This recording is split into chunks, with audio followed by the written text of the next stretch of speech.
Welcome back to the Keep On Growing podcast. This is Mike Van Doozy, and I'm tired. It's getting close to 11 o'clock at night. Been working out in the yard all day, all week, really, and that's why I haven't really put anything out.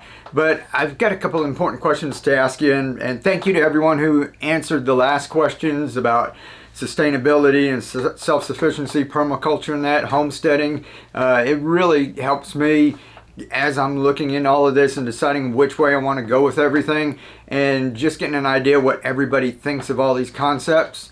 And it got me thinking a lot about, where I'm headed, and also it made me really nostalgic about my past and my childhood, really. I've been doing the hydroponics and teaching people how to do it and saying cheap and easy, and I really didn't realize how easy it was. I just come across and say it's cheap, it's easy, anyone can do it, and I've been doing it so long it's just like a habit, just doing it. And you guys kind of noticed when I did some of my videos and I'm planting out stuff, I'm sometimes not even looking at it and talking and doing it. And it's just one of those things like you do at work where you get to doing it over and over, and it's just a habit. Now I'm doing something different, and we're out there and I'm getting my hands dirty fingernails and that, and moving mulch all day and digging holes, and it's been really fun. But I want to ask you guys, what you think about, like, what I'm getting into is a little bit like permaculture, but not 100%. And nothing's going to be 100%. It's going to take little bits and pieces of everything, kind of like we did with the hydroponics. And people, are going, why are you doing that or whatever? And listen, think about all the people that are in the world, right? Over 8 billion people. And how many of those people want to garden or grow their own food, right? Now, of those people, how many of those people do you think actually take the initiative to actually go get the tools and get the supplies and get all the stuff they need and actually do the work and commit to growing a garden? Now, of all those people, even smaller still is a little section of people who are interested in hydroponics. And then an even smaller section is the people interested in off-grid hydroponics, because as you guys well know, there's a lot of people that will come on and they're hydroponic enthusiasts, and they're like, you need aeration, you need this, you're doing that wrong, you're doing this wrong. So it's a tiny little sliver, right? But of that tiny little sliver, think about all the people that we've helped. Think about go back through all the videos and look at all just the comments where people are saying thank you. That's not taking into account all the DMs and the emails that I get. And if you guys just follow me on YouTube or Facebook or TikTok or one platform, if you're not following me on all of them, you don't see all the comments on all the other ones too. So we've taken a small section of people and we've helped a lot of people. And that's not just me, that's all of you. So I'm eternally humble for all of y'all's help and for what we're doing. And I just think it's fantastic, and it blows me away. Now, when somebody was asking me about the traditional gardening and if we can make that simple and easy, I was thinking of this little bit of people that we've helped, this little slice of the world. What if we could do more? How many more people could we help? That could be a lot of people. So that's why I'm doing this. We've got the hydroponics, and you guys, if you've been following me for a while, I've been on here for 7 years. I do basically the crack key method. What we call it is, I call it off-grid hydroponics. It's basically putting plants into nutrient solution and maintaining level, right? There's a couple of nuances to it. I've got 400 videos on YouTube. I've been doing it for 7 years. If that's all you're following me for, and you're expecting me to get into bigger hydroponics or the fancy stuff and meters, I swear I'm never going to use meters in that, and I'm not going to. I don't get into all the fancy stuff. I'm never going to get fancy on people, because I'm here for the beginners. I'm to get people in and excited.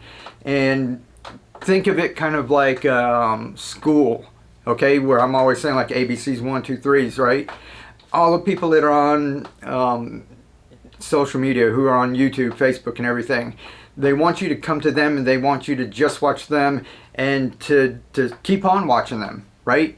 That's basically like you going into kindergarten and you have a kindergarten teacher and they teach you your basics, your ABCs 1, 2, 3s, and you have certain teachers that teach you that.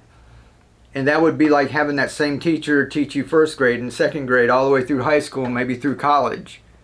We don't do that, right? It's because some teachers specialize in certain things, and I'm the kindergarten teacher. I'm the one who gets you in, gets you excited. Hey, it's nap time or snack time, and we're gonna have fun, and you're gonna learn the basics. It's gonna be the foundation that you're gonna need to move on to the other stuff. No, I don't have to hold your hand and keep going and teach you the other stuff, because that's what the other people are for. But in YouTube land, everybody wants you to come watch them, and they're afraid of people leaving and coming and going, and everybody just wants attention. I don't care about attention. I want you to grow your own food. I'm your kindergarten teacher. I'm the one who's going to teach you the basics. Now, I'm getting back into all of the other stuff too, because I've got all the basics. I've got 400 videos, right? So we've got that here, and we can still help people. So when people find the channel, if they don't like the traditional hydroponics, or they go, that's a little too difficult, or I can't weed and I can't till and I can't, do all of this stuff, we say, well, here's an easy way, here's an easy alternative. So we have that in our back pocket. That makes us really unstoppable, right? That when people come on and they say they don't like plastic, or they don't like synthetic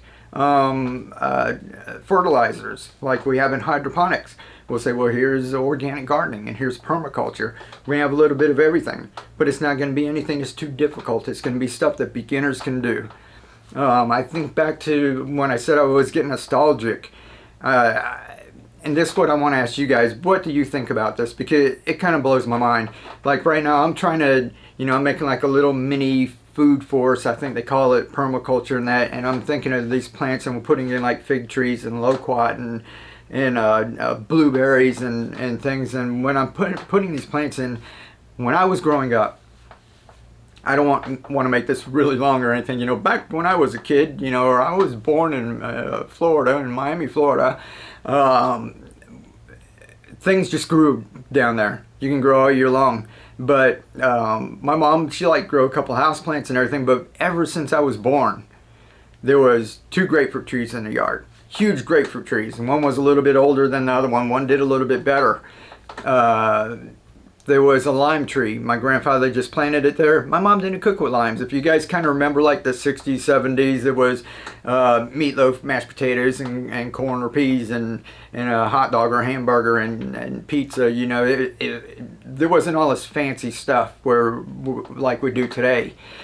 And she had a lime tree, and we didn't hardly use it for anything. And us kids were just pull it off and see who could like eat half a lime at one time or something. So maybe that's why we got our vitamin C. But the neighbors had a loquat tree. Across the road there was the biggest mango tree I ever saw, and kids would be all in it after school, and the guy would come out running out, get out of my tree. We had an avocado tree, and I remember my mom grew that avocado tree, and the big avocados, not the little Haas ones. But all that time that all that stuff was there, we ate so much grapefruit that I was tired of it. To save money on a grocery bill, we had a big family. My mom would pick all the grapefruit. When grapefruit came in season, we would pick them off the tree. She'd pick them, peel them all, section them, put them into a freezer bag and freeze them. The freezer was full of grapefruit. And at first, you're growing up, you have, grapefruit, because my mom would put sugar on, and when she wasn't looking, we'd put more sugar on, right? So we'd have grapefruit, and sit there and cut it with a knife and put sugar on it, and then when it wasn't fresh like that, it came out of the freezer, and you just dumped sugar on it too. So you kids, you like that for a couple of years. Then after 3 or 4 years of having grapefruit all the time, you're like, oh my God, not again. And that's how much grapefruit we ate. Now my point is, we never fertilized anything. We never conditioned the soil. We never did anything. These things grew wild. They were just growing in the yard ever since I was born. Until the time I left 14 years later, these things had fruit every year, and we had as much grapefruit as we could have. We gave it to neighbors. We gave it to families. People would be walking by on the street and be like, can we have a bag full of grapefruit? And we're like, sure, go pick it. Things grew wild down there. The lime tree, I think the avocado tree or rose bush or something, my mom once in a while would take the old pickle juice when we're done eating pickles and go dump it on it. That's the extent of fertilizing that I've ever seen her do. So, that just got me thinking, I never saw the guy across the street fertilizing the mango tree, this huge mango tree that had mangoes all over it. Things that's kind of what I'm looking at, like permaculture, stuff that's there, and it just goes over and over. The loquat tree, we bought a couple to put here. You guys, it's got to be stuff that like grows good in your area, right? But I was in South Florida, so we had all kinds of things. The loquat tree, I remember being a kid and climbing on a fence and just picking these things and eating them like candy. And I vividly remember it because I was 6, 7 years old and I was on a fence trying to reach it, and a hornet, first time I ever got stung by a hornet, hit me in the back, lit me up, and I was on there, but I didn't want to fall in the yard because there was a dog in that yard. So I like shimmied back across the fence and jumped into my yard and went running, and I didn't eat too many loquats after that.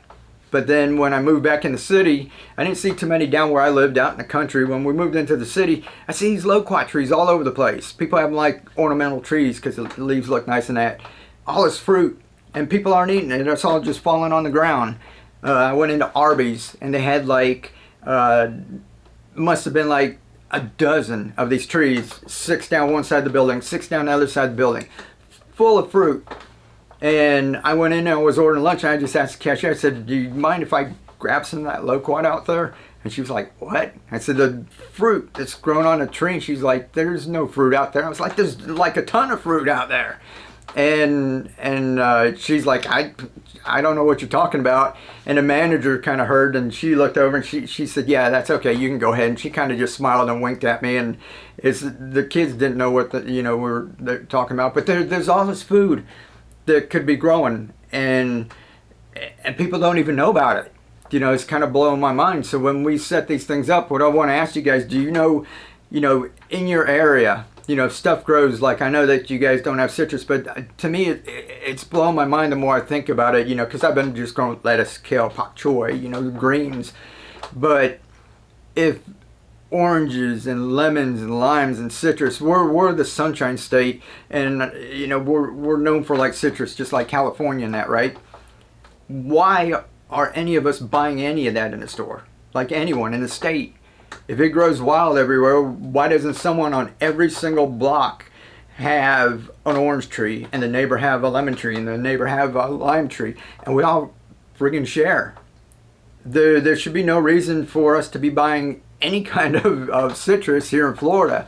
And just imagine all the other stuff like we were growing in that. Mangoes, how much are you paying for mangoes?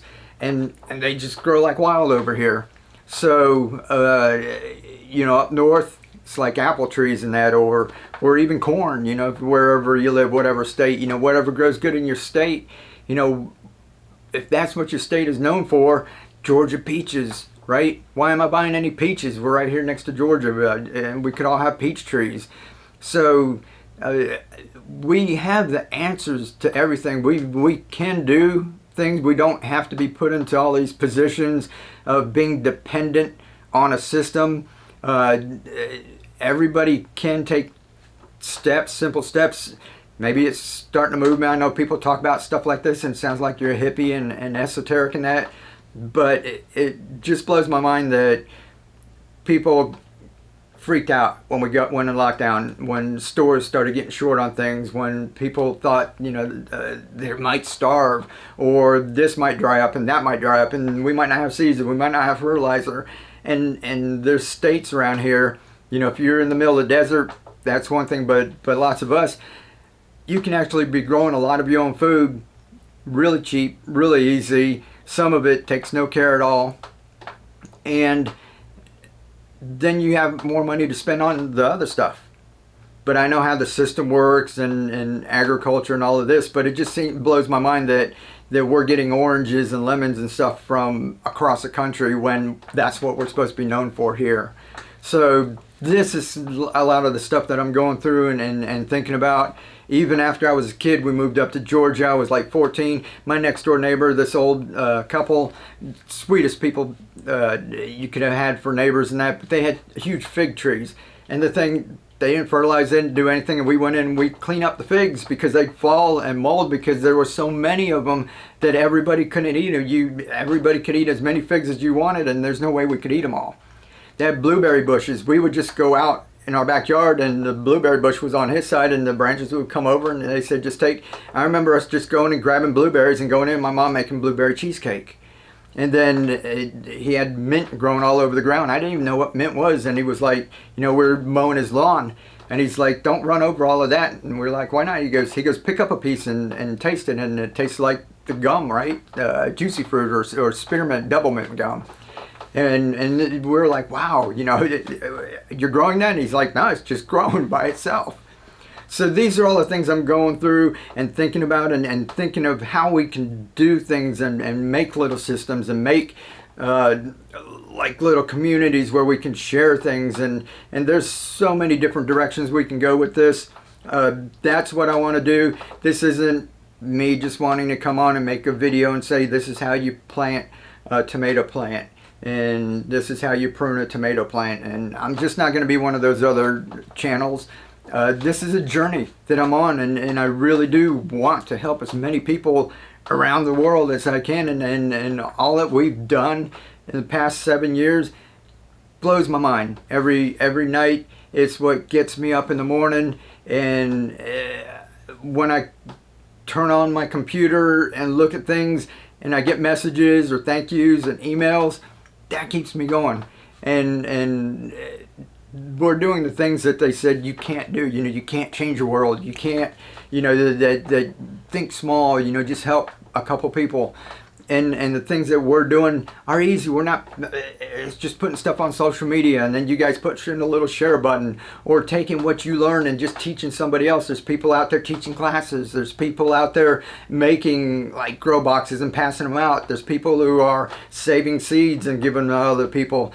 There's so much going on, and it's all because we're able to connect with each other because of this. And I want to take advantage of that. This is the greatest tool in history. This is a gift, and if we don't take advantage of it, if we use it just to come on here and to complain about each other and to complain about everything else instead of using it to put good into the world, then that's going to be one of the greatest tragedies in history. So I don't want that to happen. I want you guys to get out there, lift, inspire, keep on growing, be the change, and this is just the beginning. Alrighty, take care.